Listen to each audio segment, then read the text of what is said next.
Here we go. We live, man. What is up, everybody, man? Back again for another Can We Keep It Real podcast, man. I'm going to give everybody a second to share this. Let me turn this down. And, yeah, definitely share this. Thank you to the people that make this possible, man. Coldwell Banker, Coastal Homes, Mark Wright. You're looking to buy a house. Definitely give Mark a call, a presidential award winner. You're looking to get recruited. R&R Elite Recruits. Be part of the R&R Elite family. And don't forget to tune in to the Providence Journal to hear my guy Eric over there doing his thing. Always got to show love to to my family, to my son. But anyway, Strength and Fitness 401, man. Emerson Kilgore. If you want to get to the next level, try it with somebody that has been there. We're gonna bring in Coach Fortin. He has a guest with him, but we'll bring Coach Fortin in right now and see what's going on with these EWG Knights over there in Division 4. He got his Raiders shirt on. I don't know if that's an omen or what. Coach, What's going on, Mike? How are you? slow motion better than no motion. That seems to be my new saying. But you already know, not a hell of a lot. Trying to figure out the playoffs. How the seeding goes.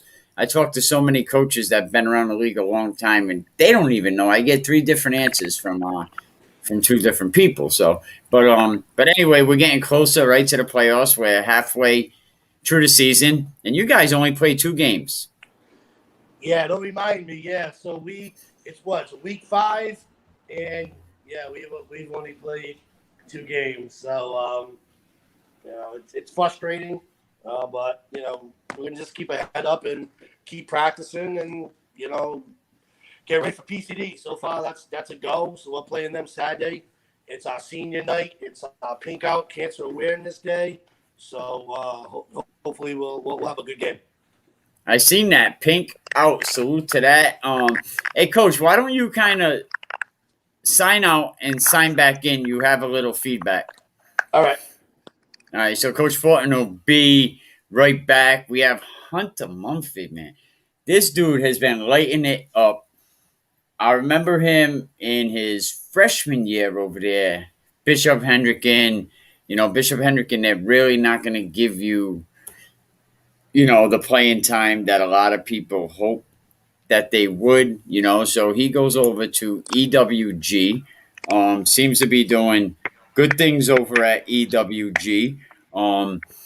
So Coach, we have your player Hunter on. How has been your experience with Hunter? Tell us a little bit about him before we bring him up in here. He's a really good player. Came over from Hendricken.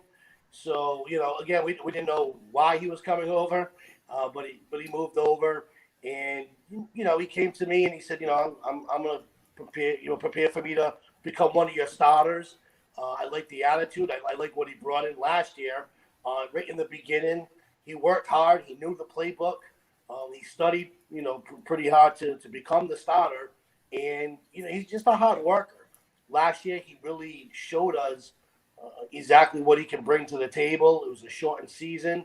He did a great job for us, and he played defense for us as well. And this year we're really seeing what what more he can do. He's showcased as our fullback. He runs with an attitude. That's what I like. I like guys that on the football field they have an attitude. So when he brings it, you know he's coming. In any defense that any team that plays against us, that's the first thing they'd have to stop. And they tell you, we're going to stop number 24 because if not, it'll run right over you. Well, it must be because a coach from Florida just reached out, and it's up on the screen now. Hunter is a great football player. Hunter, man, you're like coaches from Florida are keeping an eye on you. Shout out to Josh Martin, Rick Martin. Coach, what are you going to do to get Josh Martin back down here? Yeah, I already offered him. Listen, he knows open door policy. Come right now. We'll see. Hopefully, I've been trying to get him back, back to Rhode Island, trying to get him back on the coaching staff. But Coach Martin and myself, we talk. Matter of fact, we talked just before I came on here. We just like to talk about football sometimes. But he knows if he comes to Rhode Island, first place he better knock is my door, and he knows he's welcomed on my staff. But if he comes to Rhode Island, it's gonna be tough because he's an outstanding coach, knows what he's doing. His playbook, his knowledge of the game of football is outstanding. So if there's a head coaching position, I know he's going to go for that. And if there is one, anybody who passes him up is not really good at what they do. So I'm hoping that he does come back. I'm hoping no one offers him anything, and he comes back to my staff. But all kidding aside, I would love to see him as a head coach. Again, I can't say anything more about Josh Martin. My 1 year experience with him was outstanding. All my players, love the guy. He just knows what he's doing, and I miss him this year. I wish he was on my staff. I mean, when your job came available, I didn't even really know Josh Martin, and I told you, like, this dude is, like, really doing good things in Westerly. I would definitely take him on your staff. I know his father. His father's a good football guy, and I think the Westerly AD really shot himself in the foot by not taking Coach Martin for sure. Yeah, no, I'm glad they all passed up on him. I met with him for 1 hour. Just to give you a little bit of background on that, we met. We gave him an interview, and I was with the Prout AD.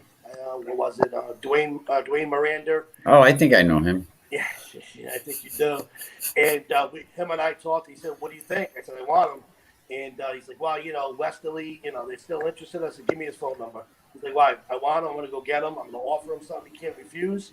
And I gave him an offer. He was the head coach for Prout, and he jumped on my staff before we hung up. So you started saying an offer I can't refuse, and I was thinking you didn't put a horse head in his bed, right? No.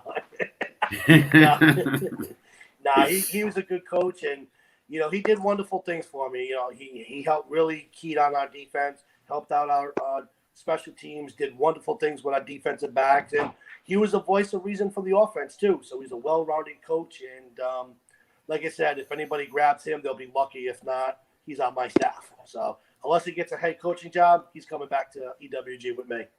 All right, Hunter, man, welcome to the show. How you doing? I'm good. How's it going?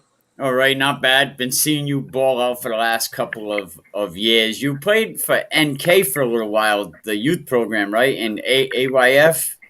Yeah. My first year of football in 7th grade. Nice, and then you went on after youth football. You played at Bishop Hendricken for 1 or 2 years? 2 years. How was your experience over there with all them big dogs? It was a great experience. I learned a lot, and being able to take a lot of that back and apply it at EWG, it's looking back on it, I really benefited from going there. Excellent, man. How do you like? You can pretend the coach isn't on here if you want. I'll kick him out if you want to talk about him. But no, how do you like playing for Coach Fortin? I love it. It's great. I've always loved football. You got full immunity. Don't worry about it. He's not going to punish you.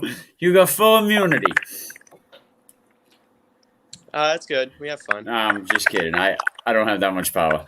But Coach Fortin, he talks highly about you. You must be kind of down that you guys only played 2 games. You're in your 5th week. Yeah, I'm only really worried about the things I can control. And I'm not really going to cry over spoiled milk about having a bye week and then a game being canceled for COVID. So pretty much just show up and be ready when I'm asked. Coach, he might teach you something. Yeah, he's more laid back than I am. Because you cry over spilled milk, right? I get into it. Coach Fortin, a great guy. Me and him go back a long, long time, and I'm happy he's at EWG, and I think he's doing a great job. But we're here to, talk about you a little bit. You're going into a game this week, PCD. Are you ready for that game? Yeah, I feel ready for that game. How about the rest of your teammates? Are they dialed in? Are they good? Did they correct the from all the stuff that you guys, a lot of mistakes made at Davies? How do you feel about your teammates? We have a lot of new guys, and I feel like they came a long way since that loss and since the beginning of the year. And I feel like we have a lot farther to go, but I feel good about where we're at. And you must enjoy getting all them reps. You've been getting. I seen that one game a couple weeks ago. You was like balling out multiple touchdowns.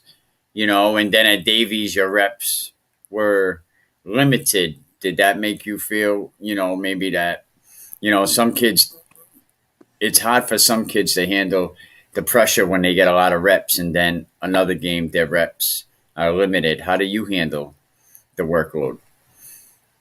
Um, I don't, not really thinking too far into it. I'm just thinking more of when I'm called on, I want to be ready. And that's whether I have to, you know, deal a lot that game or if I'm not needed as much that game. Your favorite fan got to be your father, huh? Yeah. Yeah, nice guy. Shout out to him. I seen the pictures he posted. What do you go mushroom picking? That must have been fun. Yeah, he's big into that. A lot of the reason why my name's Hunter. Yeah, there you go. You know, um, Instant starter right away at EWG. Am I right, Coach? Yeah. So what we do in the summer, we have open competition. Hunter's he's very intelligent. So he came to the football program. He took a look around. He knew what he wanted to do. He wanted to know the system. Okay, we're going to run. Do we have running backs? Do we have fullbacks?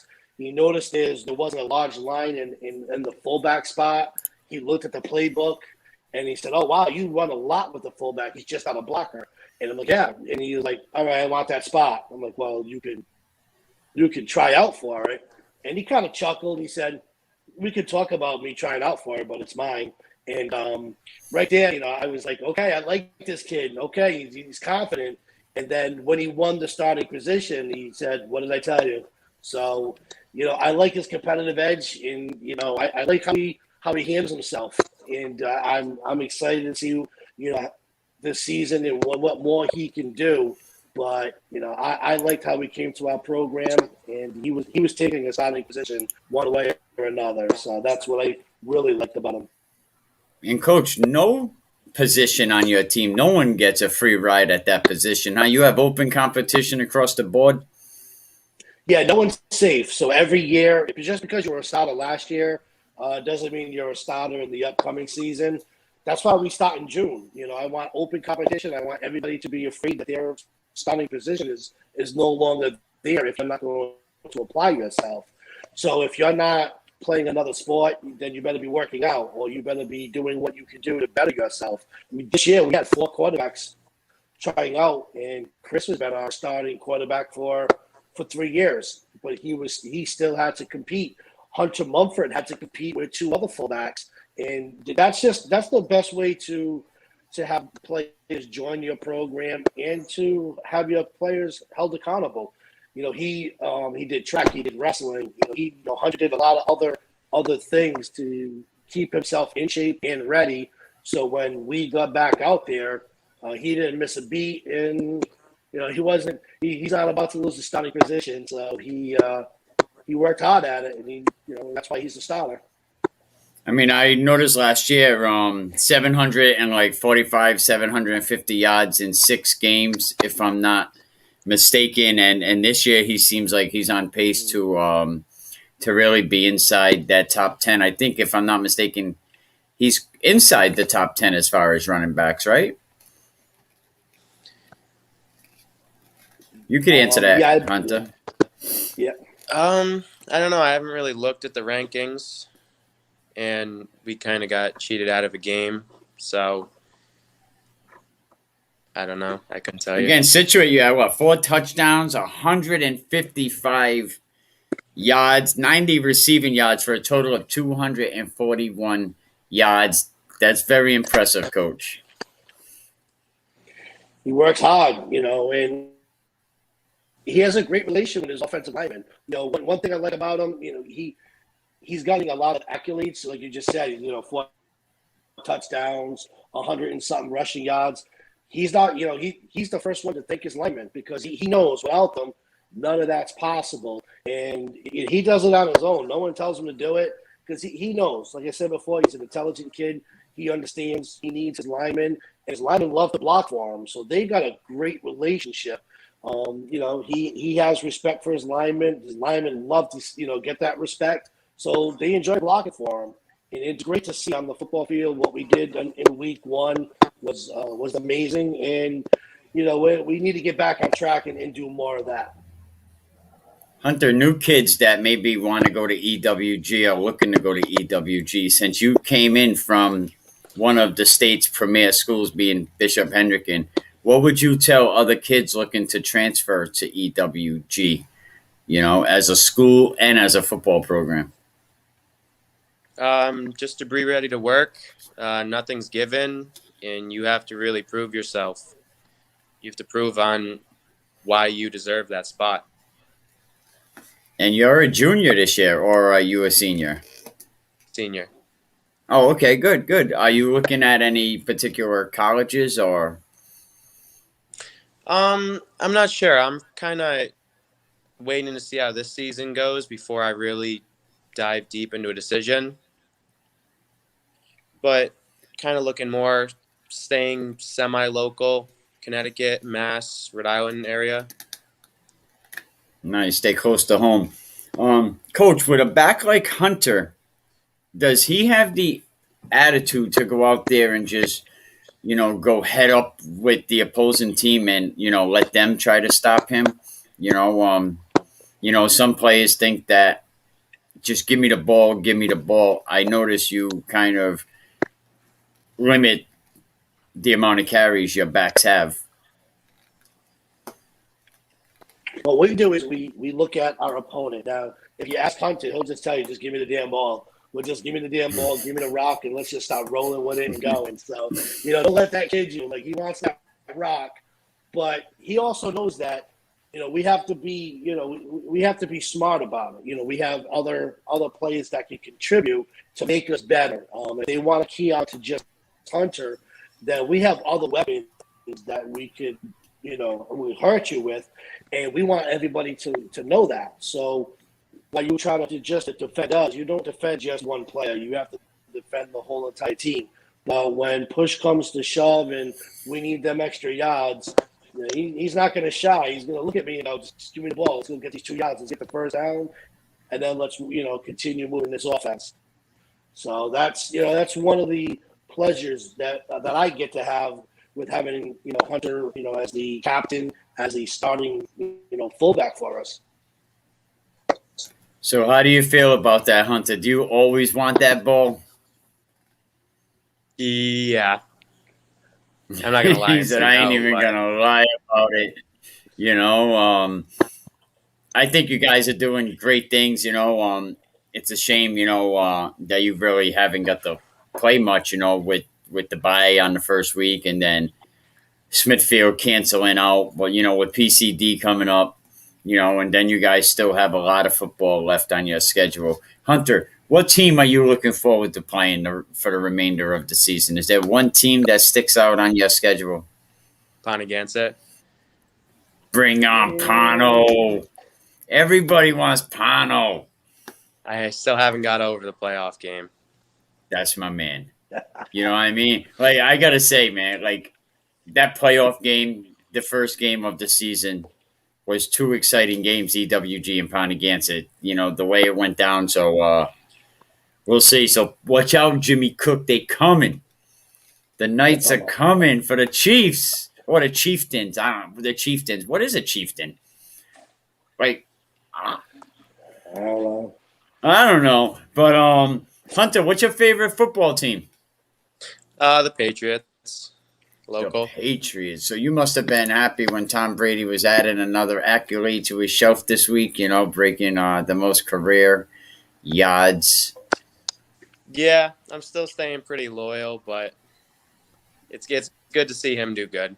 Is there a Raider that ever had them kind of accolades? I'm just curious.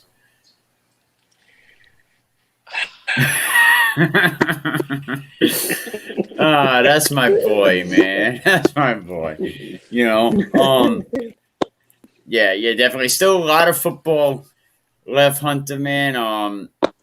Any encouraging words for your line? I mean, you must want to thank some kids on your team, huh? Especially the line. There's some big, juicy kids. You better watch out for them dudes. Yeah, shout out to them, to Austin, Tyler, Owen, Plowman, Hunter. I'm wicked excited for the season. It's Yeah, it's you crazy to think guys. we're halfway in, and I'm still kind of feeling like it hasn't really started yet. Well, yeah, and unfortunately, because the way everything's fallen and teams opting out, really, and it's a shame because EWG Shea High School, I think they had played 2 games, so hopefully you guys can play the remainder of your schedule because October 31st comes fast, and I think for Division 4, it's what November 2nd or 3rd is the last day of regular season, if I'm not November mistaken. 6th. All right, November 6th. All right, and the playoffs don't stop too much longer after that.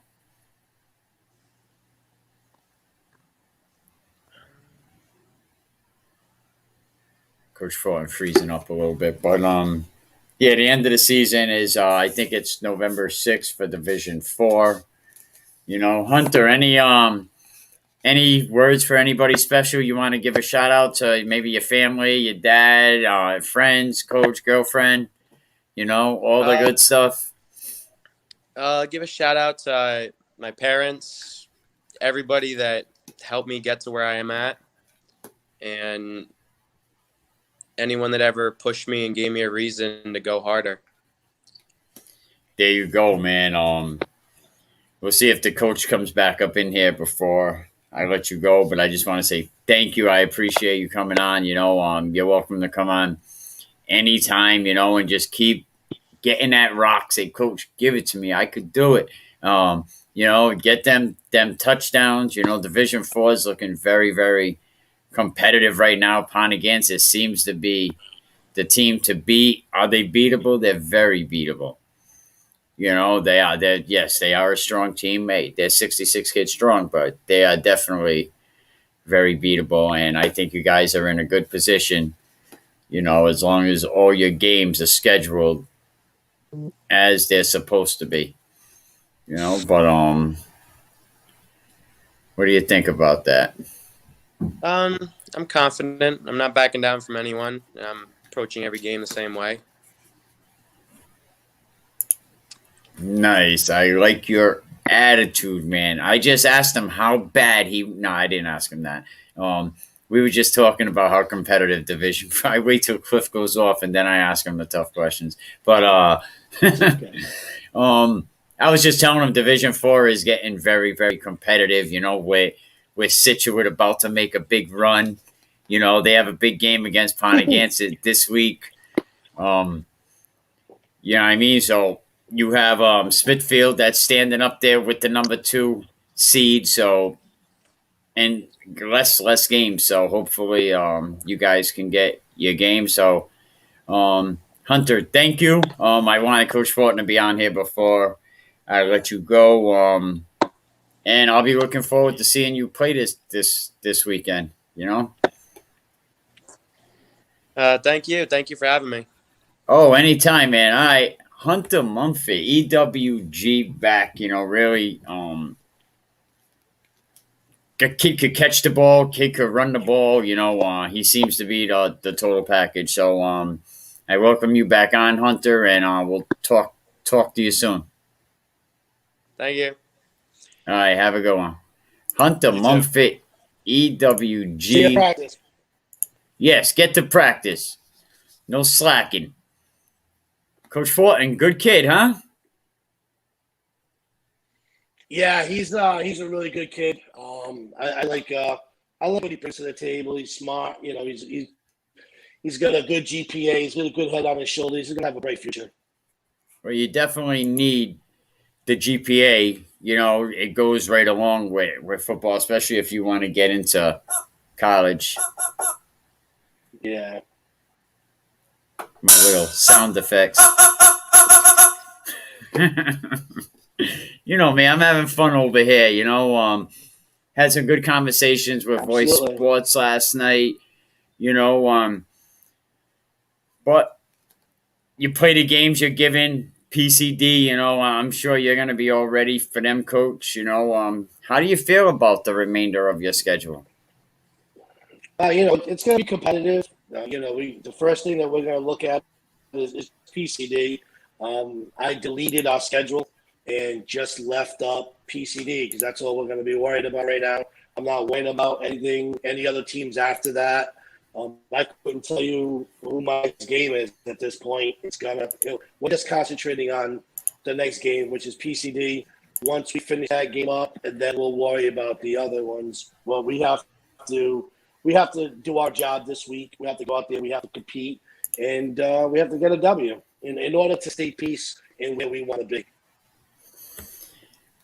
We've been talking all week. I talked to many coaches about the playoff standings and how the playoffs align. Is it subdivision? Is it divisions? Now, every division don't have subdivisions. So much on clarity over how the seedings are going to going, and then you have COVID, no contest. Do you think the no contest rule needs to be changed? Yeah, it's not fair to the team that wants to play. And I get it. I understand. COVID's out there. You get anybody who tests positive, then there's contact tracing. I get all that. I understand it, and anybody who has to go through that, I wish them nothing but the best and a fast recovery from it. But it's not fair to the other teams that need to play to move forward. I mean, again, I'm in week 5 and I've only played 2 games. So how do you try to even this out? Do you make it no contest, but then you're only on winning percentages? Do you give the team a loss, but their argument would be, well, it's not our fault that we caught COVID. But then you have an argument of the team that is who can play because they didn't catch COVID. It's not their fault that someone else did. So you have to juggle all this back and forth, but something has to be even. And the Interscholastic League felt no contest is even. But when you got a team like ours that had a bad game, now you want to continue to go forward, then the game gets canceled. It's frustrating. It's frustrating on all ends. And, you have to, make a decision, stick with it. I may not agree with it. I may not like it, but there's nothing I can do about it. So you just move forward. I wish I can get a coach on here that maybe bowed out because of COVID and ask them how they feel about it, knowing that the rules are benefiting them right now. You have a team, hypothetically, you play 3 duds in the beginning of the year, and now you're up at 3-0. You duck the next 2 good teams. You're still at 3-0. You're still holding the number 2 seed. You play another dud. You know what I mean? So now that brings you to 4-0, and then you duck 2 more teams. Like, it could go down like that, and you can actually get into the playoffs that way. I believe there's a certain amount of games you have to play, and to be honest, I don't even know what that percentage is. I'm hoping, again, I don't want to believe nor think anybody is ducking. I get it. Once you have COVID, you have to. There's protocols that are in place, and we had kids that needed to be tested. Thankfully they came back negative. So I get it. I understand. It's frustrating, and more than anything else, because you got seniors that like, hey, this is our last season. They had as a junior, they only had an abbreviated season. Now they're looking at a full season. But now, you get a 1 week bye, then you get a week that's canceled. And then you're looking at other teams going, okay, if they play, maybe we could do something. And then you find out you're week 5 with 2 games in. So it's frustrating more than anything else. Well, yeah, salute to North Smithfield because they was in a similar situation. They didn't have many kids. He, from what I understand, Coach Pivot told his young kids, get on the bus.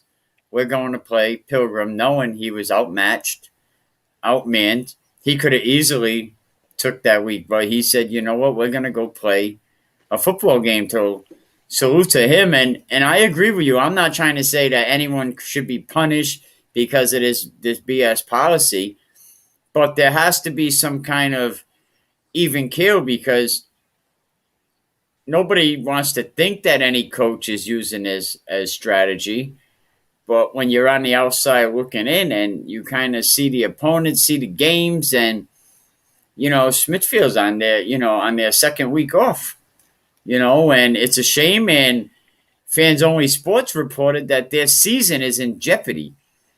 I don't know what's up with that. I don't know. I don't know. I know there's a story that's out. I believe in the papers. They had 15 players test positive as of today. I saw it today, I should say. So they may be in trouble. Maybe they may not play next week. I don't know. I'm not in the building. I'm not on that staff. But, for all the kids who tested positive, who have contact tracing, I wish them the best. It's not their fault, what happened. So, before anything else, I just wish them the best. I wish them a speedy recovery. And, let's just move forward. And, again, I can't worry about Smithfield anymore. And our mindset is the PCD. Yeah, I just mentioned Smithfield because, it just happened for the second week in a row. I mean, also Woonsocket, Hendricken, that game is not going down. And that was for like the number 1 spot in their subdivision. But now Woonsocket has the benefit of holding that second spot because they can't play this week because of COVID for whatever reasons. And I don't know the policy. I don't know what it takes, what you need, and you have to go to your AD and then the superintendent. But I heard of kids playing sick in the nurse's office to get out of school, and before you know it, you're a lineman. You have to go get tested. Your other lineman got to go get tested just for a kid playing sick. So it's like, we have to figure this out. I don't think we can go through another season with these no contest rules. And this isn't the only state, but I think Virginia, I haven't read up on it, but I think I seen something where you get one shot at that. You get one shot at the COVID, no contest. I'm not really sure. This is just what I'm hearing, but I know in Rhode Island it's popping up left and right, so it must be happening other places. And I really think that we need to get this situated because it's not fair for the teams that are busting their hump. They're going 6-7-0, and then you got a team that won 4 games, and whatever happened, they're eligible for the playoffs, and it's just not fair. It's tough. It's tough, and again, it's frustrating all the way around. On both teams, I'm sure, and but it's a valuable lesson. I tell my players, in life, after football, after high school, you're going to be faced with adversity. It's how you deal with that adversity is going to build your character. So, again, we're faced with some adversity. It's week 5 where you only play 2 games. But we have an opportunity to play PCD, and, we kick off in 2 days. So we'll deal with the adversity, and we'll go out and play some night football. That's it. There's a lot of nights in this state. You got the Central Knights. You got EWG Knights. Ain't there another team with the Knights? Yeah, we're the original, though. We're good. He said, we're the original. So you're not Central's little brothers. Nah, I think Central might have been around before EWG. So I think so. Yeah. Yeah, Central's been around for a while. So shout out to Coach Washington over there doing his thing. I see he's competing. So again, we're just waiting for Saturday. Again, it's our senior night. It's kink out night, cancer awareness. our kids are tuned in and we're ready to play some ball. Coach Washington brought up a good point. He said, when you become the head coach, you try to think of everything there is to go over, and then you see something on the field, then you're like, oh my God, I didn't cover that. And he said, like, I'm learning things. Coach Washington was like, Mikey, I lost so much sleep that night. What a great ending to a game. Didn't really go the way Central wanted it to. But did you experience that when you took over your program? Like, you think that, all right, I'm good. Oh, here we go. Scarlet Knights, says John Doe. So that must have been another Knights program. I'm not sure. Well, we're the Scarlet Knights. We're actually the Scarlet. It's EWG Scarlet Knights. Oh, okay. So thank you. Thank you.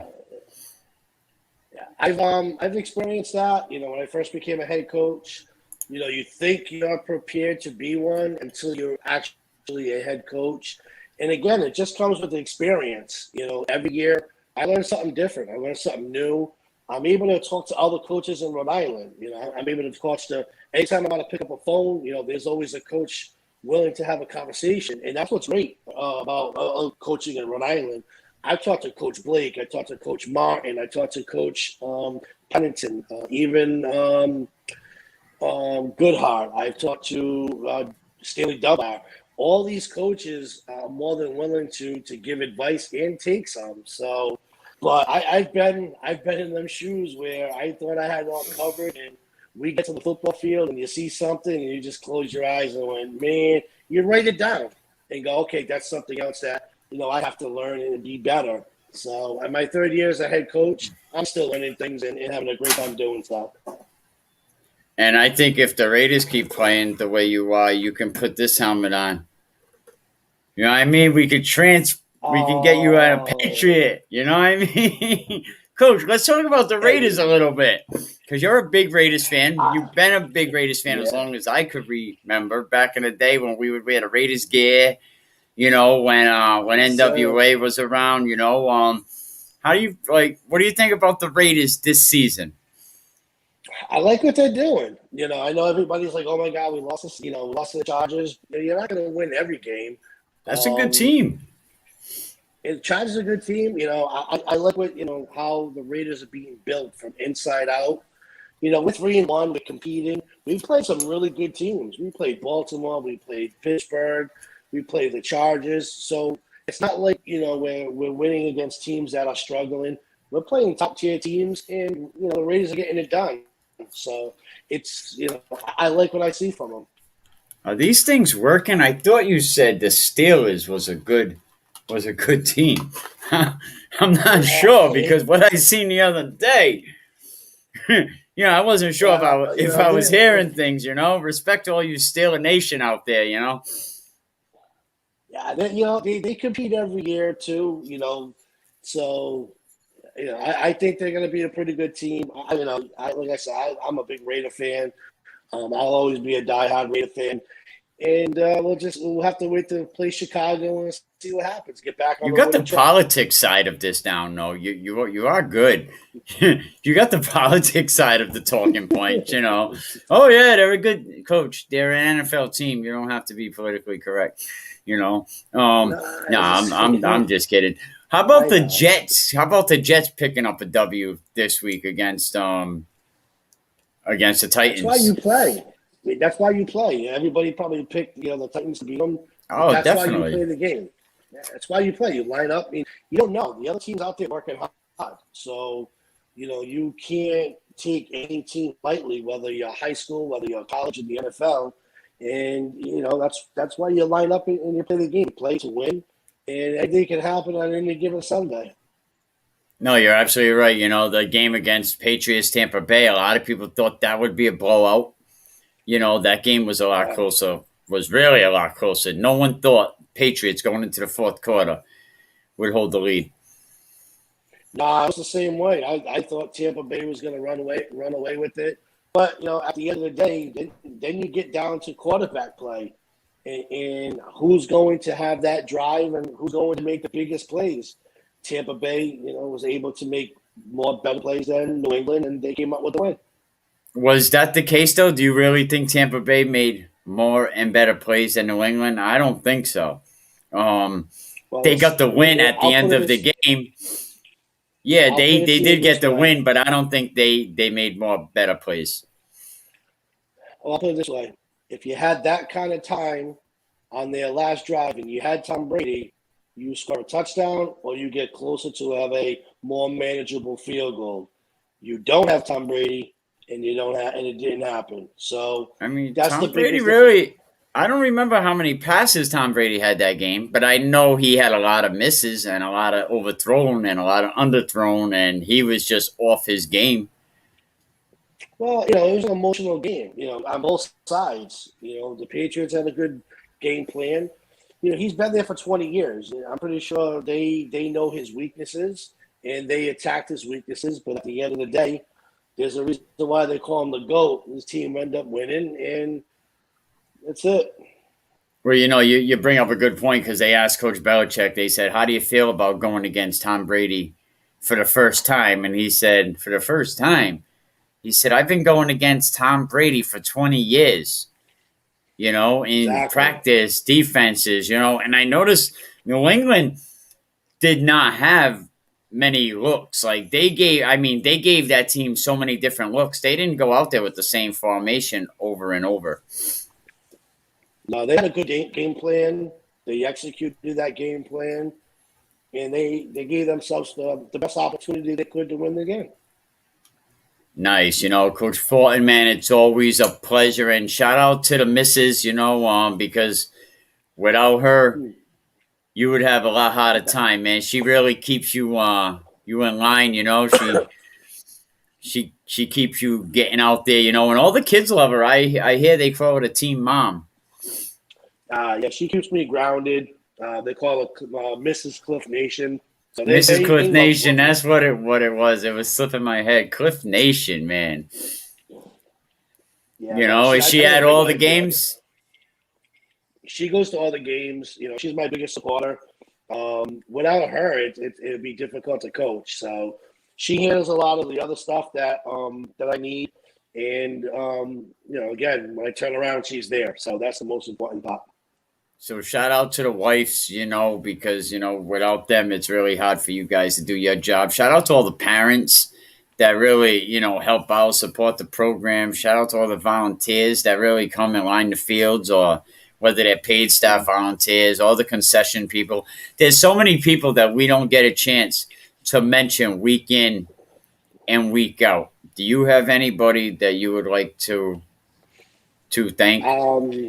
I like to thank the EWG community. They make sure that my players have their pasta dinner every Thursday or the day before the game. They're out there cheering. I mean, we have a big fan base now. Anything that the football program needs, they're there. So if there are stores that see some of my players, they're asking how their season's going. We got the local police department that come and watch practice. We have, fans that park along the street just to watch practice. So shout out to them, and keep it up. We like seeing you out there. Definitely. I just want to mention all my sponsors, Coldwell Banker, Coastal Homes. Thank you. I really appreciate everything you guys do by helping us out. R&R Elite Recruits, 401 Strength and Fitness. And if you want to be a sponsor to any of these shows, definitely message me, inbox me. We're streaming on Twitter. iHeartRadio, that was a biggie for me. I was like, when I got iHeartRadio, I felt like I got over a big hurdle because that's big. Spotify, Apple, iTunes, but thank you to you and all the coaches that come on every week, and let's go EW Scarlet Knights. Let's go. I'm thinking of a scallop. I don't even like Scallop. scallops, but the Scallop Knights. No, EWG Scarlet Knights, and thank you to, I think it was John Doe. What? That's a different name. John Doe Scarlet Knights. There ain't even a picture next to John Doe's name. So, but thank you, John Doe. Shout out to you, and shout out to your whole coaching staff. You had a rush. You put a new staff together, this season. You lost a couple decent coaches, that I think really hurt your program, but you seem to be doing all right with the coaches you have. So shout out to them as well. Do you want to name a couple of them before I let you go? Yeah, so we lost Aaron Conley, we lost Josh Martin. There were two instrumental coaches that applied some really good knowledge last year. But I got to tell you, the coaching staff this year, we got Wally Stanton, we got Brian Roberts, Stephen Kalishi, Coach Senior, came back, and Coach Hayden, he's back with me. I think this is his third year with me now. So we're moving forward. They're really putting the work in. And we're getting better every day. We're getting better as a staff and as a program. All right, Coach, man. Shout out to you. Good luck, man. I'm sure you're nervous about the PCD game coming up. Yeah, I mean, up in, spicy Division 4 team, just like a lot of, yay. What did they put? 44 up on Tiverton, so. So we have to prepare, and, we put our playbook in. We got one more day of practice, then we have a walkthrough, and then we play on Saturdays. So I'll definitely call you Saturday, win or lose or draw, and I'll let you know how the game went. Oh, I know you will. Absolutely. I said, I know you will. MIA Cook, he's been MIA for a couple of weeks, radio silence, I guess, but I heard a message that said that he's going to come on the podcast this week, win or lose, so I'll tell you what, if Coach Cook loses that game, he won't be here. He won't be on this podcast. If he wins the game, he might. But if he loses that game, he's going to be. You might have to put an APB out on him because, this is one of. I mean, this game has been highly talked about with Ponagansett and Situate. I know there was a lot of chatter going on online, but I hear a lot of people rumbling up to Friday. Like, this is really an anticipated game. Ponagansett been so strong.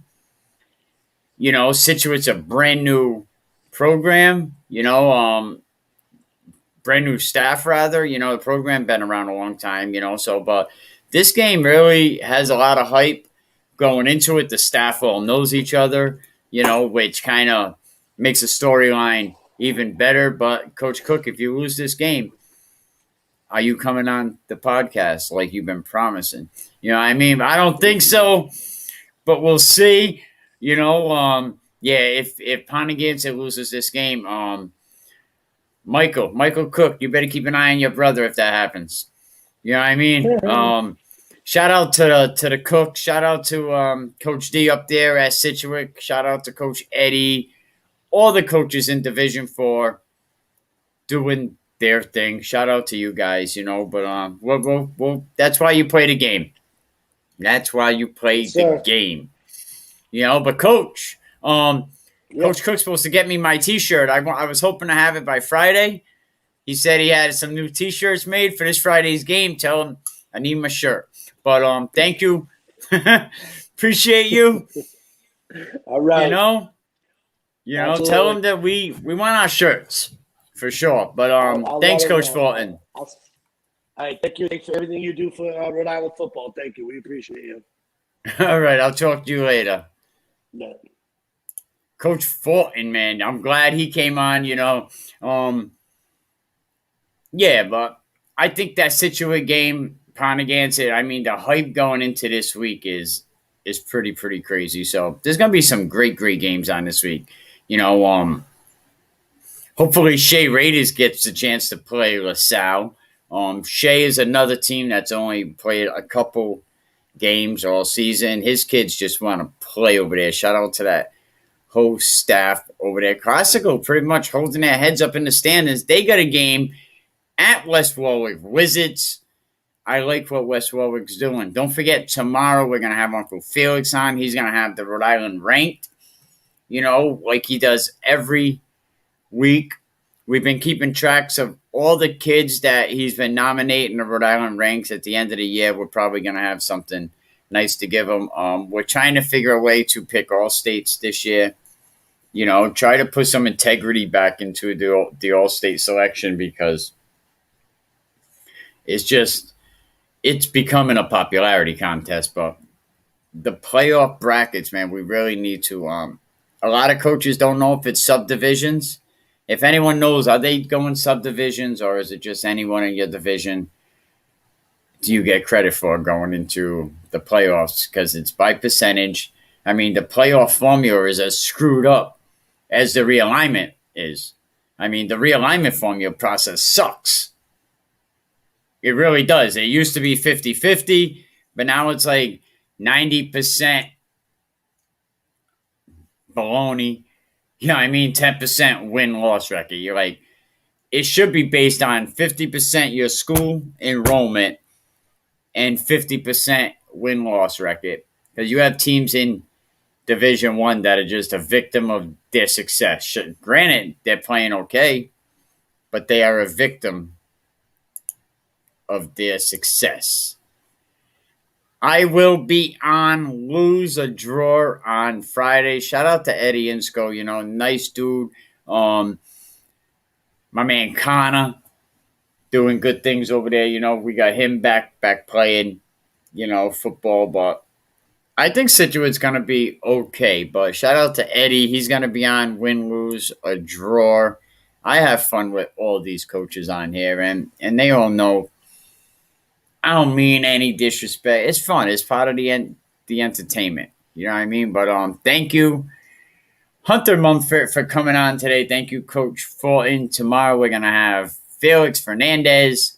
And then the following day, a lot of good games. Pilgrim Narragansett. I think that's the game of the week because I think that is gonna be a preview of the Super Bowl. That's gonna be going on in Division 3. I think the road goes through Pilgrim. Yes, I seen Eric Rube took that same kind of approach, but that's what he does. I mean, the guy goes on the podcast. He follows the podcast, and then he goes verbatim on his Instagram live show. Now he's got a top 5. Dude's a clown. He's a clown, but here we go. Shout out to Mike Clown.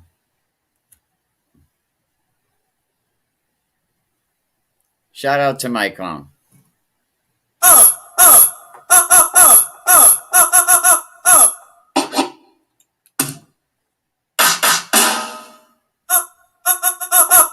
That's for you, my guy. That's for Mike Clown. All right, people. We out. Thank you. I really appreciate it. I don't know if there's anything else you wanted me to go over today, but the schedule is streaming at the bottom for this week's Friday Night Lights game. Tolman at Westerly should be a big one. Check that game. You can listen to that game. I think it's on WBLQ. I don't think that game will be around for the live streaming. Let me get this guy's face out of here. I can't look at this guy any longer. There we go. Oh, and don't forget Tuesday night show, which has been doing very good, 5,000 to 6,000 views per episode. So shout out to my guys up there, Maryland, doing their thing, the DMV. We talked to people from Texas on that show. We talked to people from Ohio, the Ohio player, the DMV boot. He said, I'm handing out Timberlands. So shout out to everything that you guys got going on. Thank you, Coldwell Banker, Coastal Homes, a big sponsor of the podcast. Definitely check out Mock Wright, a presidential award winner. If you're looking to buy a home, definitely give Mock a call. Let me see what else we have going on here. Shout out to DSP, Dynamic Strength and Performance, down there in Maryland. Another big-time sponsor. See, we're getting bigger. We're moving on. We're still going to always do the Rhode Island stuff, but now we're kind of bringing in a national audience. We got kids from Texas that are coming on. We have kids from Maryland. We have coaches from Maryland. Shout out to the AD. Shout out to Clinton Robertson doing big things. The Professor. Go check out In the Lab with the Professor on Voice Sports doing big things. And other than that, Can We Keep It Real Podcast Network. Shout out to Can We Keep It Real Podcast and Network. virus with butterflies in your stomach. Don't try to intimidate me, you couldn't scare me with lip. I'm spontaneous, smart, dangerous, fancy and quick. My trainer told me to work, he ain't prepared me to quit. I'm the only captain who's sailing this championship.